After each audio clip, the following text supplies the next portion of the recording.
Mark chapter 14 in the New Living Translation. From verse 32.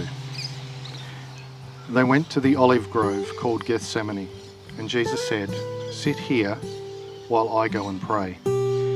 He took Peter, James and John with him, and he became deeply troubled and distressed. He told them, "My soul is crushed with grief to the point of death. Stay here and keep watch with me." He went on a little farther and fell to the ground. He prayed that, if it were possible, the awful hour awaiting him might pass him by. "Father," he cried out, "everything is possible for you. Please take this cup of suffering away from me. Yet I want your will to be done, not mine." A little later, Judas, one of the 12 disciples, arrived with a crowd of men armed with swords and clubs. They had been sent by the leading priests, the teachers of religious law, and the elders. The traitor, Judas, had given them a prearranged signal. "You will know which one to arrest when I greet him with a kiss. Then you can take him away under guard." As soon as they arrived, Judas walked up to Jesus. "Rabbi," he exclaimed, and gave him the kiss. Then the others grabbed Jesus and arrested him. And then all his disciples deserted him and ran away. They took Jesus to the high priest's home where the leading priests, the elders, and the teachers of religious law had gathered. Inside, the leading priests and the entire high council were trying to find evidence against Jesus so they could put him to death. But they couldn't find any. Many false witnesses spoke against him, but they contradicted each other. And finally, some men stood up and gave this false testimony. "We heard him say, 'I will destroy this temple made with human hands, and in 3 days I will build another made without human hands.'" But even then, they couldn't get their story straight. Then the high priest stood up before the others and asked Jesus, "Well, aren't you going to answer these charges? What do you have to say for yourself?" Jesus was silent and made no reply. Then the high priest asked him, "Are you the Messiah, the Son of the Blessed One?" Jesus said, "I am. And you will see the Son of Man seated in the place of power at God's right hand and coming on the clouds of heaven." Then the high priest tore his clothing to show his horror and said, "Why do we need other witnesses? You have all heard his blasphemy. What is your verdict?" "Guilty," they all cried. "He deserves to die."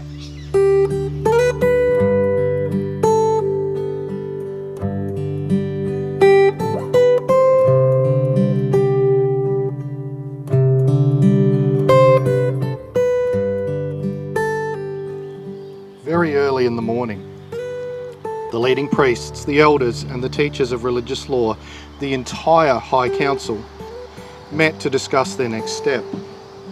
They bound Jesus, led him away, and took him to Pilate, the Roman governor. Pilate asked Jesus, "Are you the king of the Jews?" Jesus replied, "You have said it." Then the leading priests kept accusing him of many crimes, and Pilate asked him, "Aren't you going to answer them? What about all these charges they are bringing against you?" But Jesus said nothing,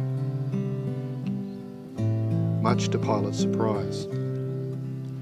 Pilate asked them, "Then what should I do with this man you call King of the Jews?" They shouted back, "Crucify him." "Why?" Pilate demanded. "What crime has he committed?" But the mob roared even louder, "Crucify him!" So to pacify the crowd, Pilate released Barabbas to them.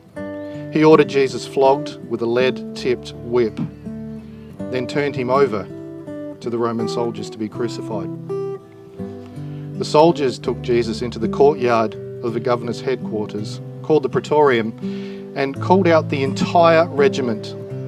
They dressed him in a purple robe, and they wove thorn branches into a crown and put it on his head. Then they saluted him and taunted, "Hail, King of the Jews!" And they struck him on the head with a reed stick, spit on him, and dropped to their knees in mock worship. When they were finally tired of mocking him, they took off the purple robe and put his own clothes on him again. Then they led him away to be crucified. Then the soldiers nailed him to the cross.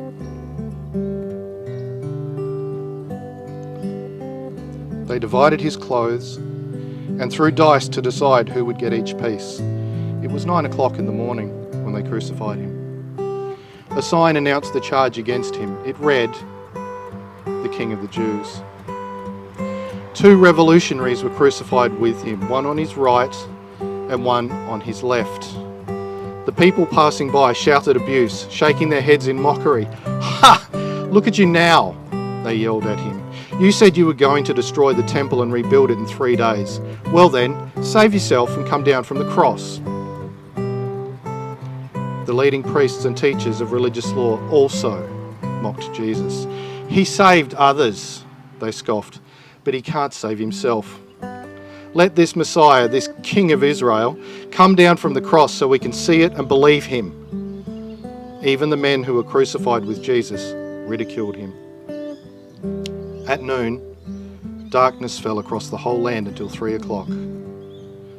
Then, at 3 o'clock, Jesus called out with a loud voice, my God, why have you abandoned me?" Jesus uttered another loud cry and breathed his last. And the curtain in the sanctuary of the temple was torn in two from top to bottom.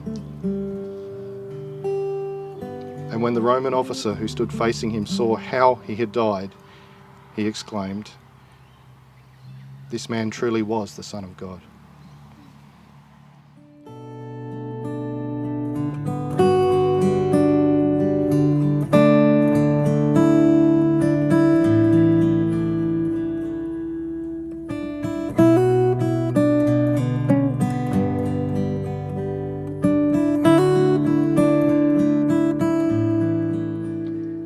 Death is always the end, isn't it? Like in anything in your life, there's always a glimmer of hope up to the point that something dies. When Roz and I got engaged, it's a long time ago, my high school best friend gave us a bonsai tree as an engagement present. We didn't have a house, we were still living with our respective parents, and so we gave the bonsai tree to Roz's mum to sort of babysit for us until we got married and we could take care of our little bonsai tree on our own. The first few months of marriage together, moving into a new house together and things, it was all pretty crazy. And so it was more than a year after the engagement party that we finally took possession of our little bonsai tree that was beautiful and healthy, and in 3 weeks, it was a stick. We felt terrible. We tried everything to resurrect our little bonsai tree. We tried extra water. We tried fertilizer. I read all this stuff. But the bonsai tree was dead. There was no hope. Once it died, it died. Because death is the end.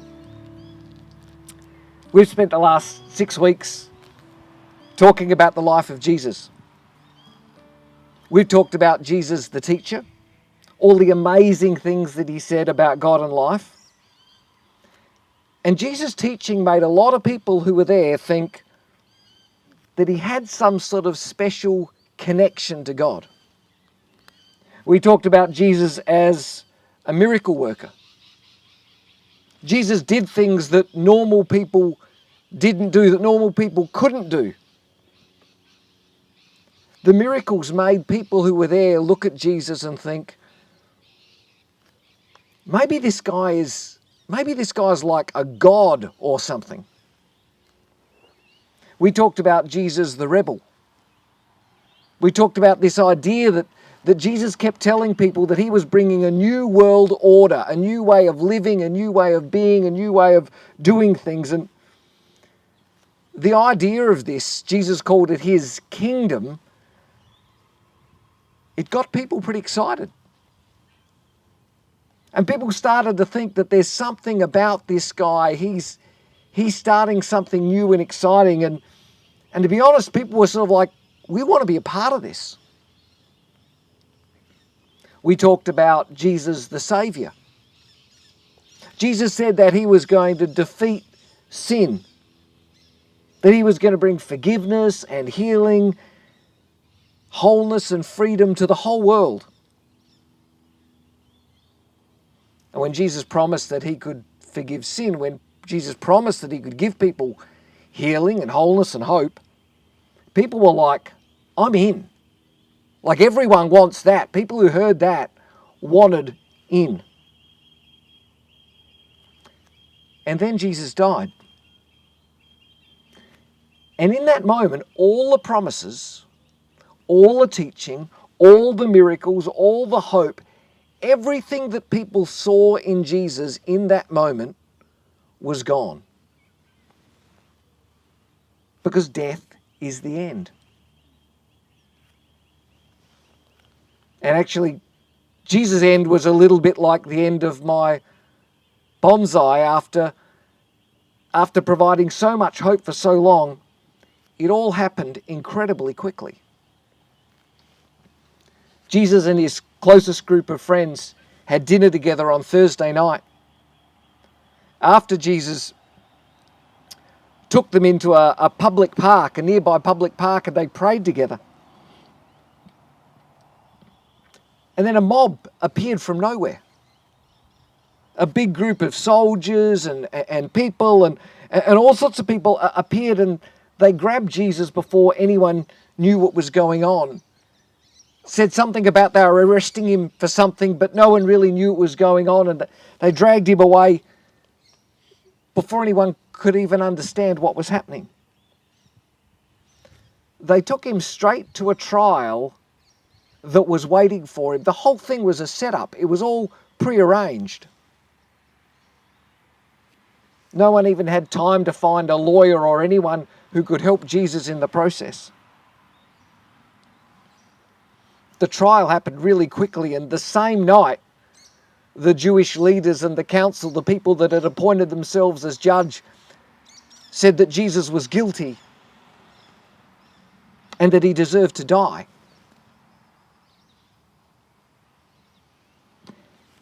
They dragged him to the Roman governor the very next morning, as soon as it was light, on Friday. The Jews weren't allowed to kill anyone.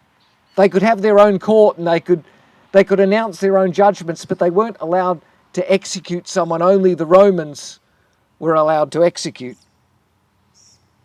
And so they had to ask the Roman governor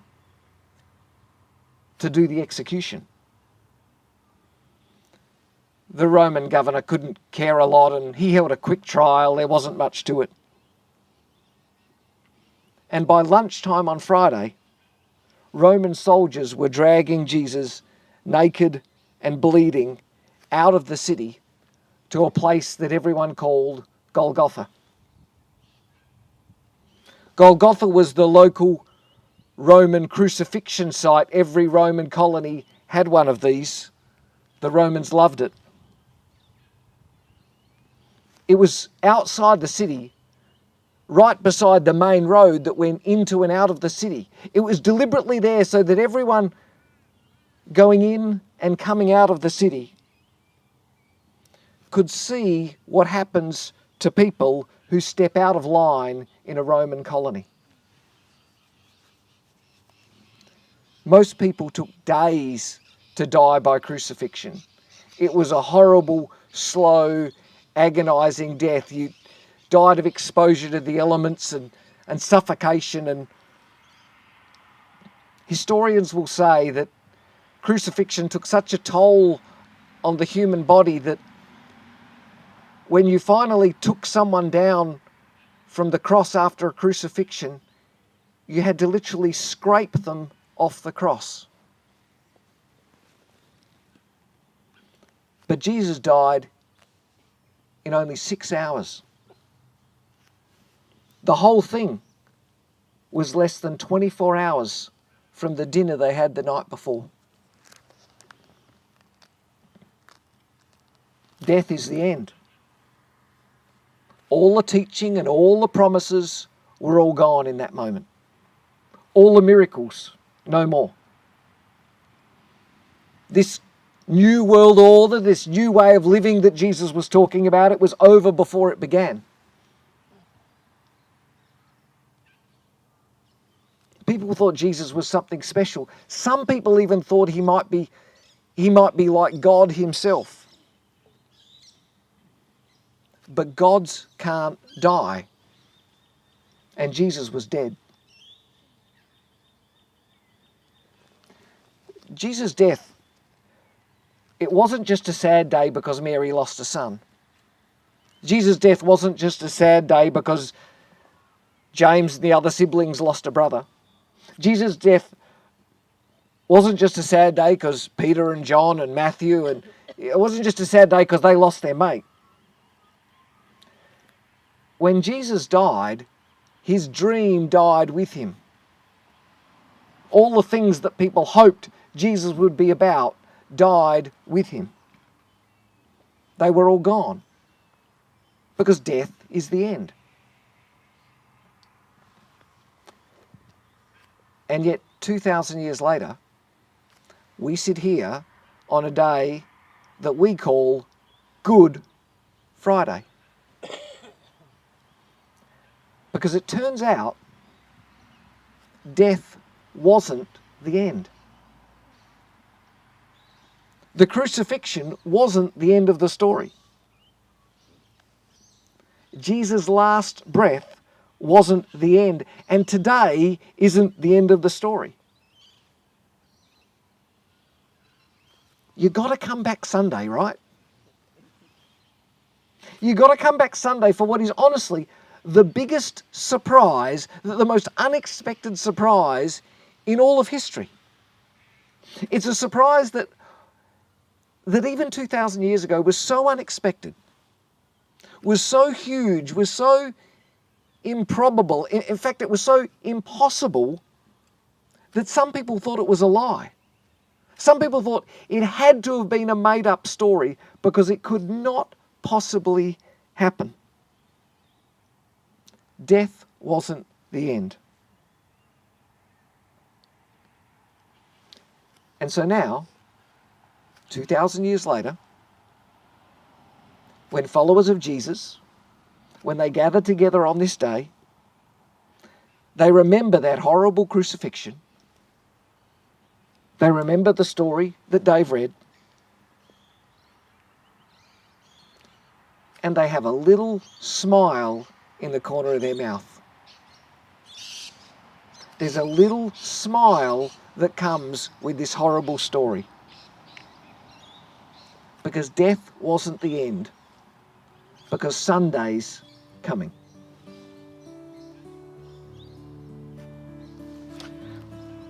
I said that this all started with a dinner on Thursday night. Some of you know the story of that dinner. But at that dinner, it was a special dinner. It was a celebration dinner. It was actually probably for people back then, it was probably the closest thing that they had to what Christmas dinner is for us. Right? A totally different thing, but it was that one time a year when everyone gets together, when families get together, when they eat, when there's all this others. It was that dinner, right?